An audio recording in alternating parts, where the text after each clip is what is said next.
ਹਨੇਰਾ ਹੋ ਗਿਆ। ਜਿਹੜੀ ਤੁਹਾਡੀ ਆਉਣੀ ਆ ਜੀ? ਹਾਂ ਇਹ ਆਈ ਹੈ ਨਾ ਇਹ ਧੋਰ ਆਉਣੀ।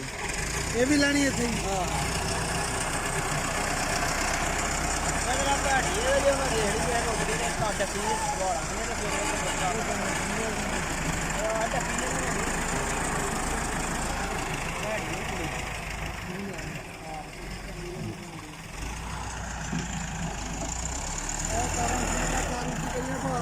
वो तार बड़ी ऊंची हो गई। हाँ अब बड़ी ऊंची है। और करांगे और कर लांगे ऊंची गड्डी आएगी ना गड्डी रख लोगे बांस ले आने के इतने लाने बांस सुबह बांस ले आगे ना एक इतने लाने एक ऊपर लाने ना ऊंचे टुट जाना वो इतने लावांगे कांधे पीछे नुकर ते लावांगे ਇੱਥੇ ਲਾ ਰੱਖੇ ਇੱਥੇ ਬਣਾ आओगे कोई टेंशन